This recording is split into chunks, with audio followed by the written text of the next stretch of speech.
I literally just woke up. I just rolled out of bed. I haven't even made coffee. I woke up. I woke up feeling some way and having some thoughts. I haven't even read the script that I'm about to read that I wrote like a year ago. But I woke up having some thoughts and feeling like I need to record this. So I'm gonna read this script here.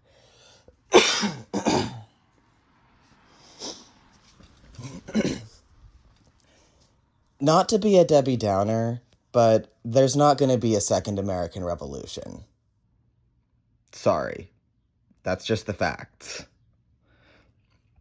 Maybe I'm overly pessimistic about American revolutionaries and American communists, but so far I'm not impressed. But don't worry, it's not your fault, or the fault of other regular working class people. Not necessarily. Not entirely. In fact, it's not even really the fault of the fascists and the American conservatives and the Republicans. It's the liberals. Liberalism exists as a barrier to keep fascists in power. Liberalism says civility overrides safety, that politeness is more important than truth. And I might be about to lose some of you. This isn't a conspiracy theory. This is bona fide conspiracy. The conspiring of the rich to propagandize the masses through any means possible. It has been so effective that people who are not in elite circles start unwittingly defending them. And I'm not talking about Reaganists who openly defend the rich, who slobber on the boot that stomps them. Damn, that's a fucking line. I was popping off when I wrote this. I'm talking about writers in Hollywood. I went to college and got a degree in filmmaking because I wanted to be a TV writer. That is not a viable career anymore. Everything is on streaming and they pay literal pennies to the writers. In 2004, you'd write a few episodes of a show in 1 year and make $8,000 a pop. But which is certainly a living wage, especially back then, but still couldn't afford a luxury lifestyle.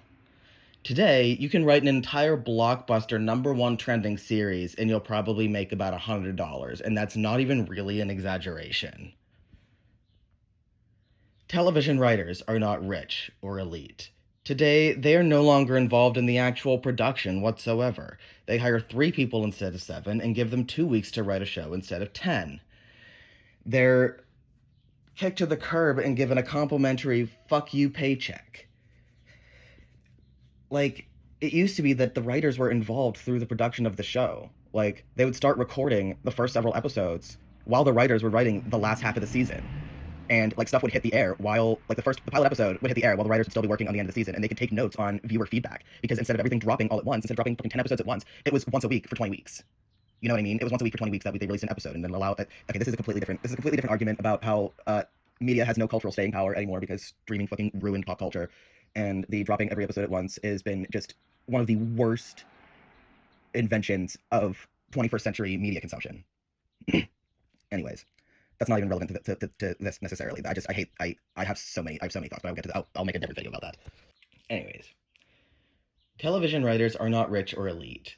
Today, they are no longer involved in the actual production whatsoever. They hire 3 people instead of 7, give them 2 weeks to write instead of 10, and then they're given a complimentary fuck you paycheck and kicked to the curb.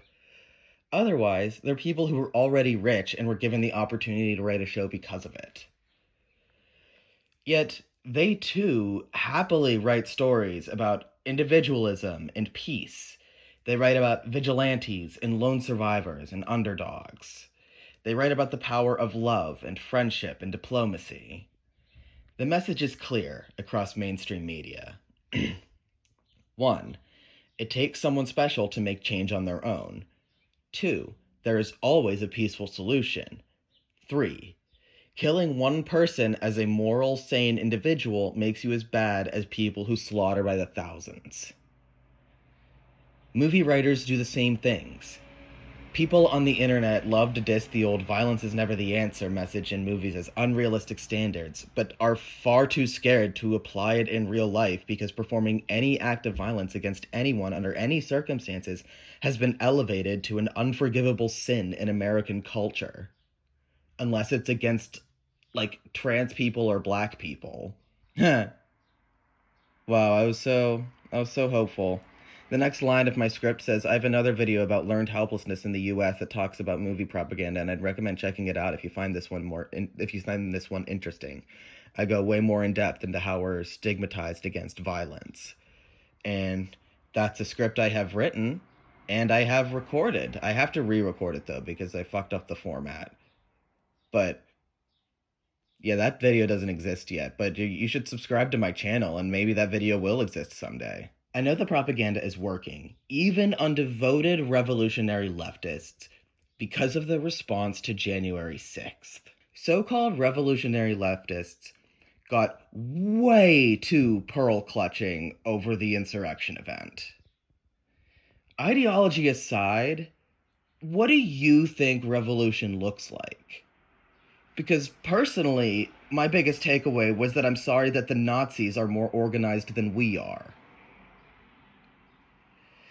If your reaction to January 6th was that it was the worst thing any group could have done, I'm asking you to think about why that is. Storming the Capitol building to hang out and do nothing is somehow an inconceivable injustice to so many socialists. That's how I know a second revolution is never going to happen, and if it does, it's not going to be from the left.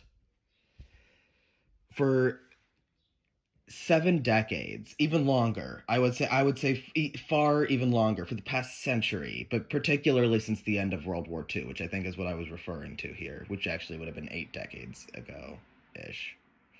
Oh, God. For 7 decades, 8 decades, we have been trained like dogs to obey the laws of civility at all costs. 4 generations of children have grown into adults since World War II and the start of the Cold War. It's generational.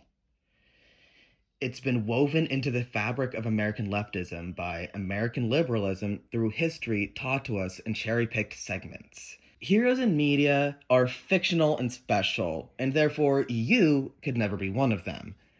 We've been taught to stan vigilantes, but of course never be one ourselves, because they've been made more palatable than organized action. A second aspect to this is the worship of decentralization. We need 10 streaming services, 6 social medias, 3 game consoles, 400 loyalty cards.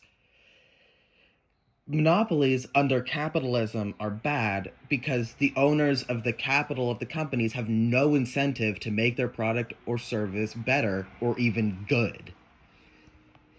Yet in practice, we love centralization.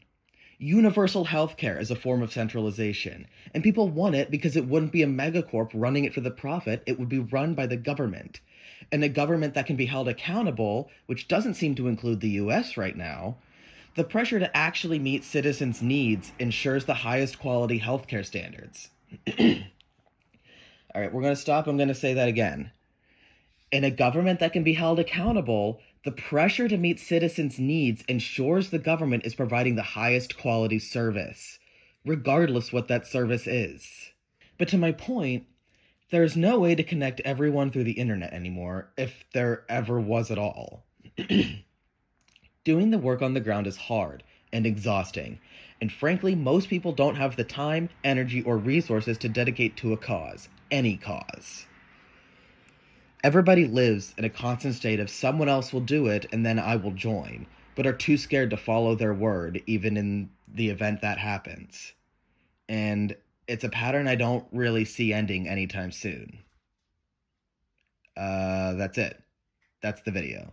Editing Juno here to add that I do recognize and understand that there are, like, way more factors involved than the very few that I've briefly covered here, but if you want to hear more about them in depth, I'll do that later. Editor Juno out. Like and subscribe and like and subscribe and type a bunch of SEO terms in the comments to get this video seen by more people. That's genuinely what I have written in the script. Bye!